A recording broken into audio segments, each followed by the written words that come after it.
ఓం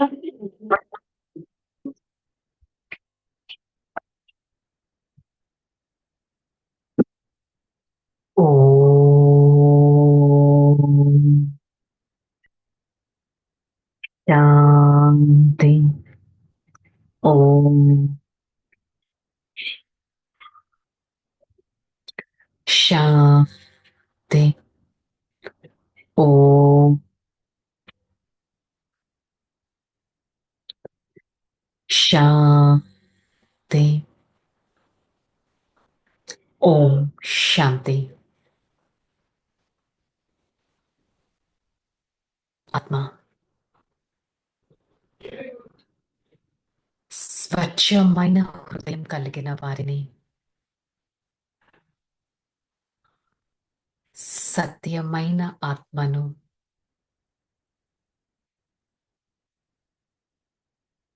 ఈ క్షణం నేను ఆత్మ, నన్ను ఉన్నతంగా చేసే పరంపిత పరమాత్మ వారి సన్ముఖంలో ఈ దివ్యమైన జ్ఞాన మురళిని వింటున్నట్టు అనుభవం చేసుకుంటాను. ఓం శాంతి.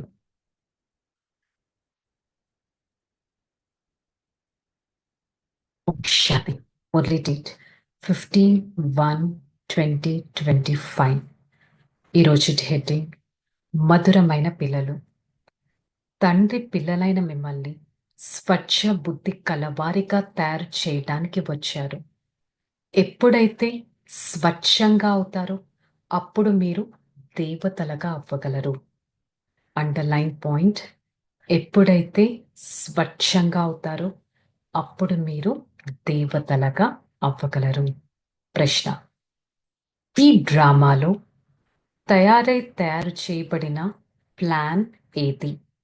దాని నుండి ఎలాంటి దాని నుండి తండ్రి కూడా విముక్తి అవ్వలేరో? జవాబు: ప్రతి కల్పంలో తండ్రి తమ పిల్లల వద్దకు రావాల్సిందే. పతితులైన దుఃఖితులైన పిల్లల్ని సుఖవంతులుగా తయారు చేయవలసిందే. డ్రామాలో ఈ ప్లాన్ తయారై ఉంది. ఈ బంధనం నుండి తండ్రి కూడా విముక్తి అవ్వలేరు. డ్రామాలో ఏ ప్లాన్ అయితే తయారయ్యిందో దాంట్లో తండ్రే విముక్తి అవ్వలేరంటే మనం ఎవ్వరం కూడా విముక్తి అవ్వలేం. Just accept drama. ప్రశ్న: చదివించే తండ్రిలోని ముఖ్యమైన విశేషత ఏమిటి? జవాబు: వారు చాలా నిరహంకారులై పతిత ప్రపంచంలోకి, పతిత తనువులోకి వస్తారు. తండ్రి ఈ సమయంలో మిమ్మల్ని స్వర్గానికి యజమానులుగా తయారు చేస్తారు. మీరు మళ్ళీ ద్వాపరంలో వారి కొరకు బంగారు మందిరాలు నిర్మిస్తారు. మరి చదివించే తండ్రి యొక్క ముఖ్యమైన విషయత: పరమాత్మ నేను భగవంతుణ్ణి, నేను ఏదైనా చేయొచ్చు అని అనుకోకుండా నిరహంకారిగా అయ్యి ఎంతో వినమ్రతతో మధురమైన పిల్లలు అని అంటూ ప్రతిరోజు చదివిస్తారు. అందుకే మురళి స్టార్టింగ్ లో కూడా మధురాతి మధుర పిల్లలు. మీరు ఈ పాఠాన్ని విన్నారు కదా, ఇది ఉన్నది పాపపు ప్రపంచం. సో యాక్చువల్లీ 2 ప్రపంచాలు ఉంటాయి. ఒకటి పాప ప్రపంచం, ఇంకొకటి పుణ్య ప్రపంచం. దాని దుఃఖ ప్రపంచం, ఇంకొకటి సుఖ ప్రపంచం. సుఖ ప్రపంచం ఆబ్వియస్ గా కొత్త ప్రపంచంలో ఉంటుంది. దుఃఖ ప్రపంచం ఈ పాత ఇల్లు. అనగా ఈ డ్రామా అనేది ఒక ఇల్లు అయితే సుఖ ప్రపంచం కొత్తగా ఉన్నప్పుడు, దుఃఖ ప్రపంచం పాతగా ఉన్నప్పుడు. ఈ పాత ప్రపంచంలో దుఃఖమే ఉంటుంది. అందుకే దీన్ని అంతం చేయడం జరుగుతుంది. ఆ తర్వాత కొత్త ఇంటిలో సుఖం సదా ఉంటుంది.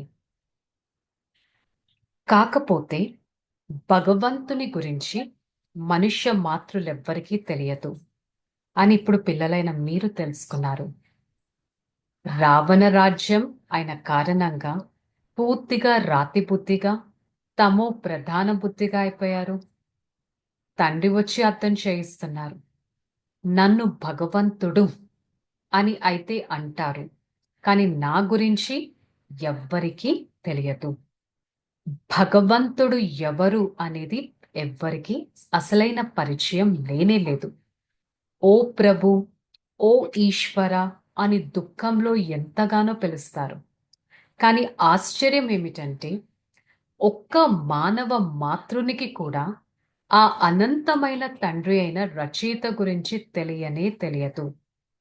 వారు సర్వవ్యాపి అని, వారు తాబేలు చేపల్లో పరమాత్మ ఉన్నారు అని అనేస్తారు.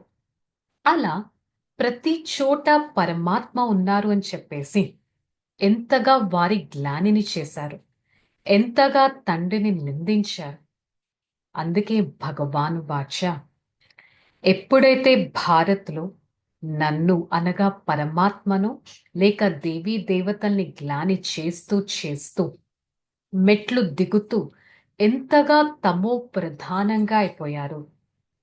మరి ఇలాంటి తమో ప్రధాన ఆత్మల్ని సతో ప్రధానంగా చేయడానికి భగవంతుడే స్వయం రావాల్సి ఉంది. ఈ డ్రామా ఈ విధంగా తయారై ఉంది. ఈ డ్రామాలో ప్రతి ఒక్క ప్లాన్ ఎంతో యాక్యురేట్గా ఉంది. ఈ డ్రామా రచింపబడి ఉన్నది.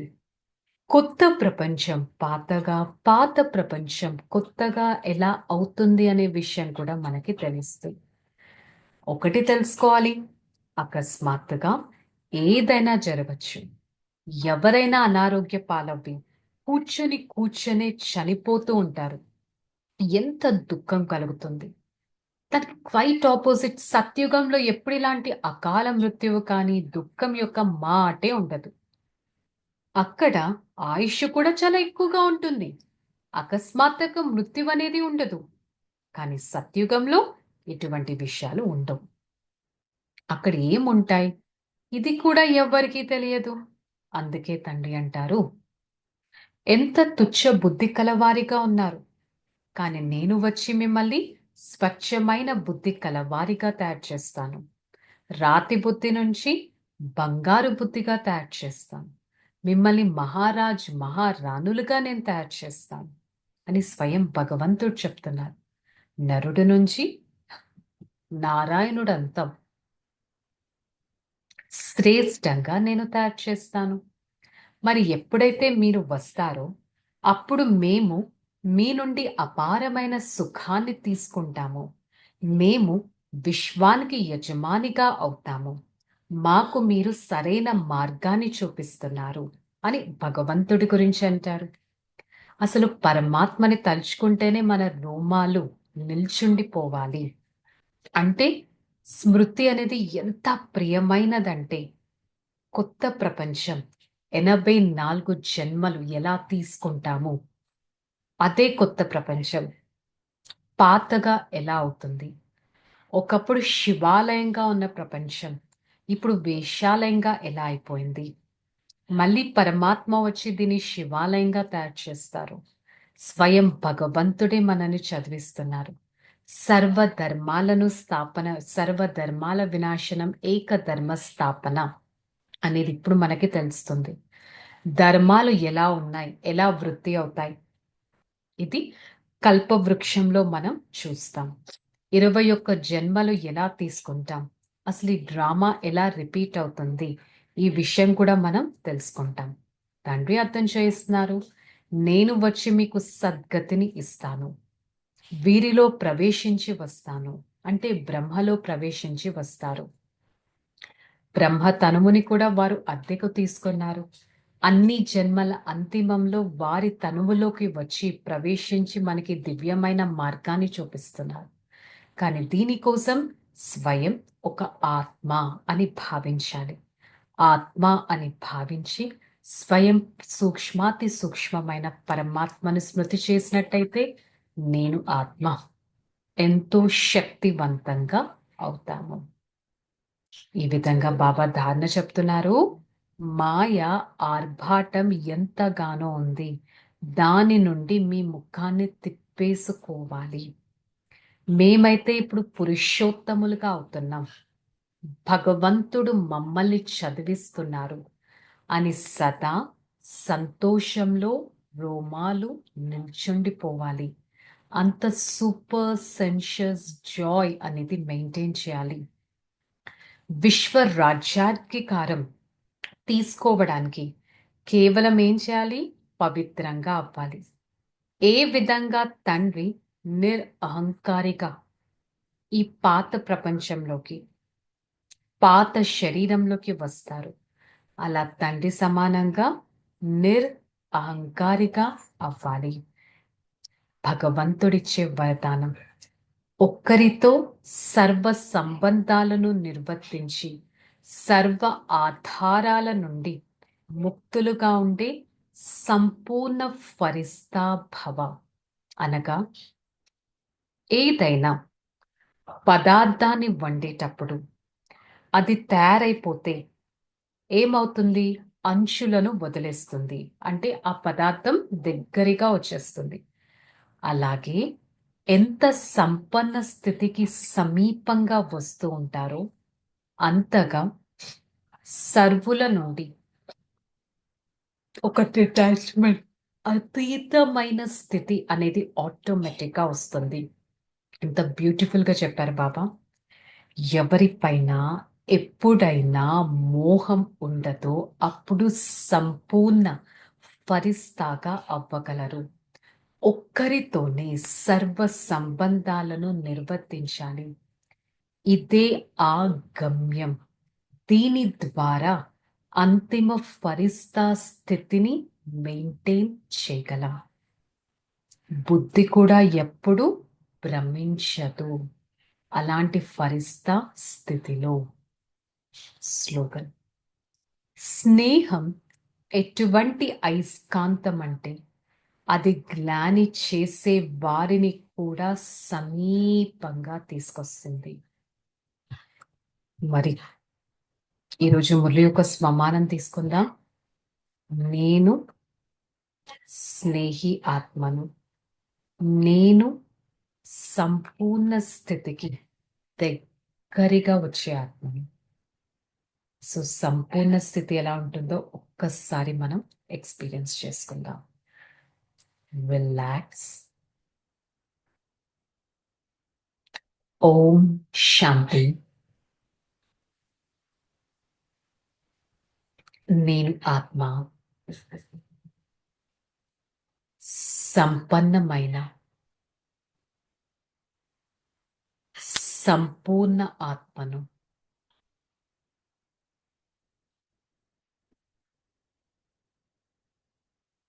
మనస్స వాచ కర్మన సంపన్నతకు దగ్గరగా ఉంటాను. నా మనస్సులోని ప్రతి ఆలోచన పరమాత్మను దగ్గరగా చేస్తాయి. నేను ఆత్మ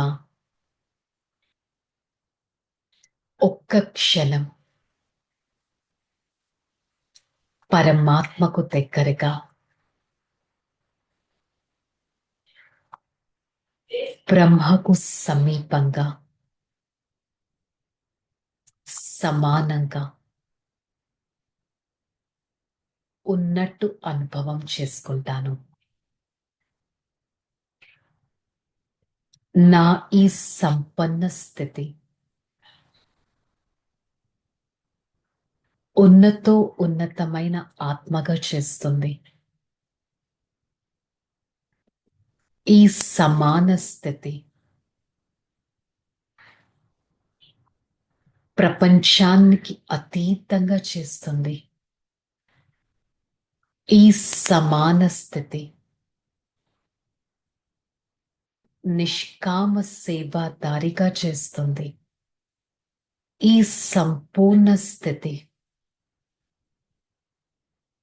ప్రకాశనీయ ఆత్మగా చేస్తుంది. ఈ సంపూర్ణ స్థితి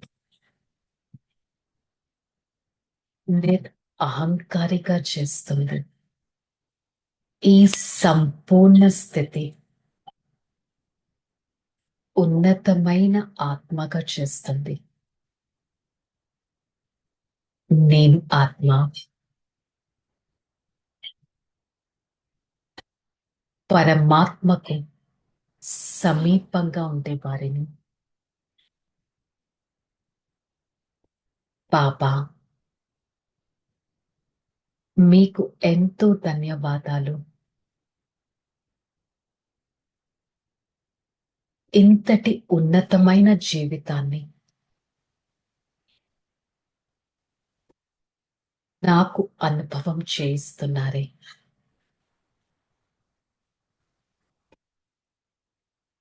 నేను ఆత్మ. నా ప్రతి అవయవాన్ని శీతలంగా, శాంతిగా, నిర్మాణంగా చేసుకుంటూ ప్రతి ఒక్క ఆత్మతో అతీతంగా, ఉన్నతంగా, ఆనందంగా ఉండటానికి ప్రయత్నిస్తాను. నేను స్నేహి ఆత్మను, సంపూర్ణ ఆత్మను, నిశ్చింత ఆత్మను. ఓం శాంతి, శాంతి, శాంతి. నేను ఆత్మ నా తండ్రి నుంచి స్నేహపు కిరణాలను తీసుకుంటూ ఆ కిరణాల ద్వారా